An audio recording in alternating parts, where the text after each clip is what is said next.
School. Today is Friday, February 20th. It is time again for a yearbook cover contest. You must use plain 8.5 by 11 white paper, available in the office if you do not have any. Please use either crayons, colored pencils, pens, or pencils to draw your cover.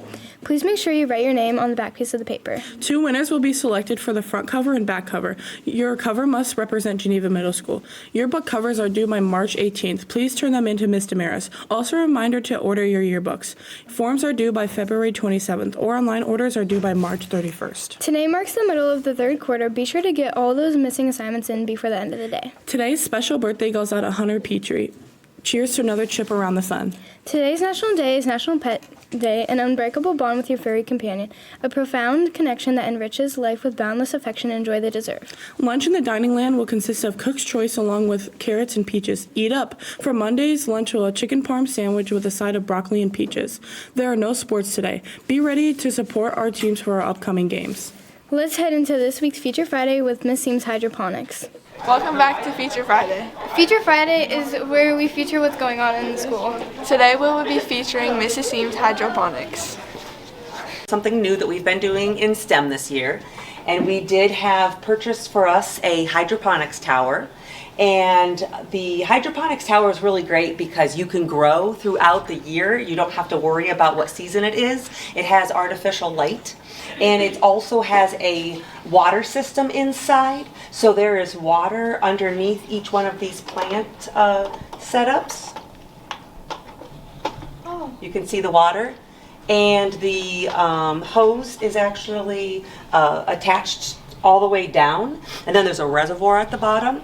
I can put the lights on a timer, and the students have actually, in STEM, have actually planted seeds just last week really. They take this little square sponge and put it in water and put about 2 or 3 seeds inside there.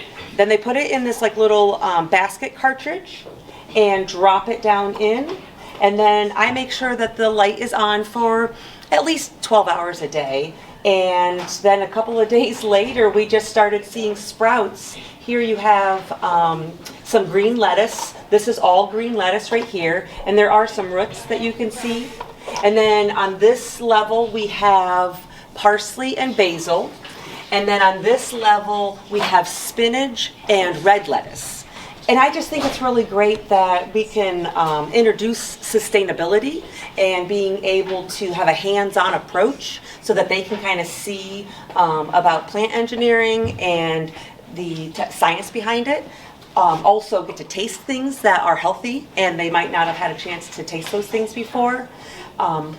When we are done tasting, though, we do give our harvest to Wellness so that they can make pesto or put the basil in spaghetti sauces or something, and they've even shared with me.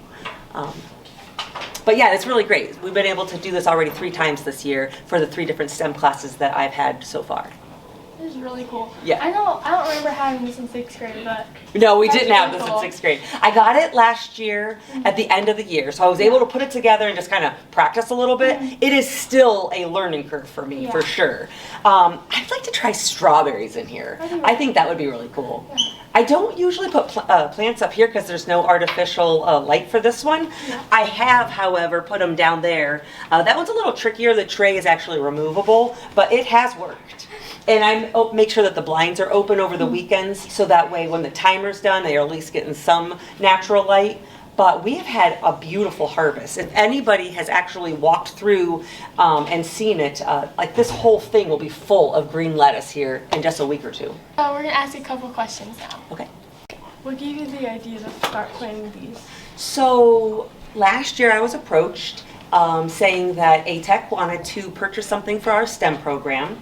And they were asking me if I wanted robots or other things, and I don't really know a lot about the science behind that, but I am all about trying to create some sustainability, trying to create ways of, eating healthier, and then, maybe students can kind of do this kind of stuff at home, and so I asked for a hydroponics set. What is difficult and how long did it take? Okay, so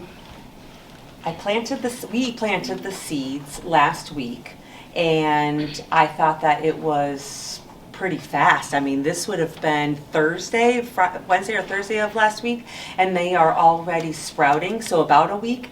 And that's why I chose lettuce, because it's a very fast-growing plant.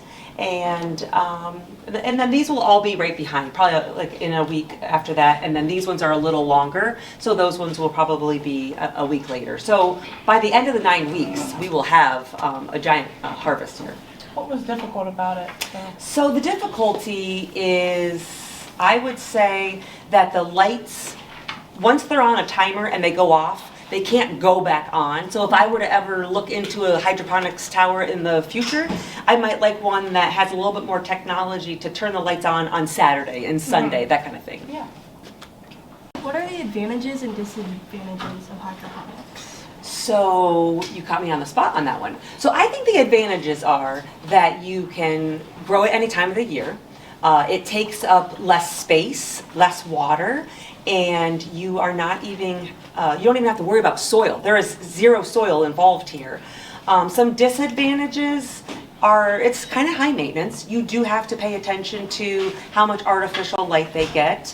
The nutrients, I actually have a hydroponics liquid nutrients that I will add to each tray.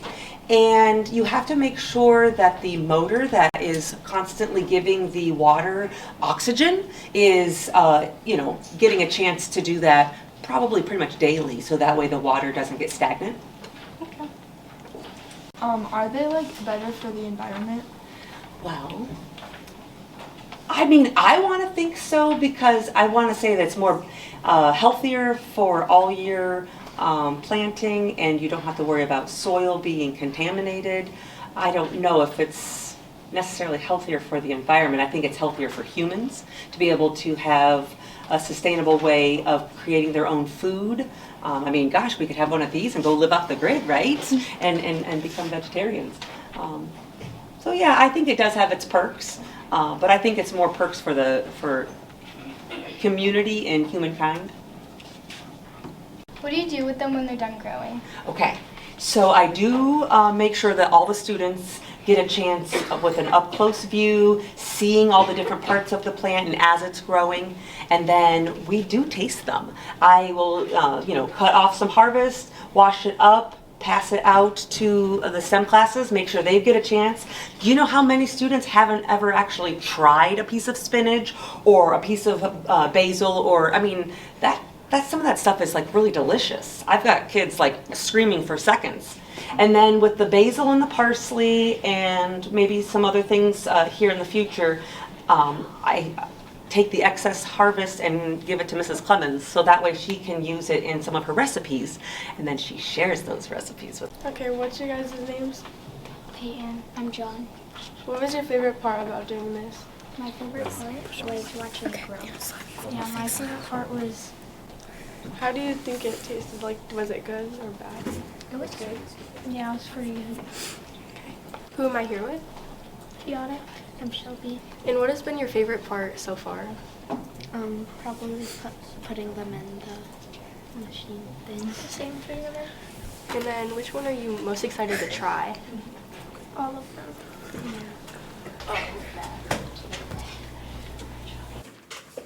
Thanks for tuning in. Have a fist bump.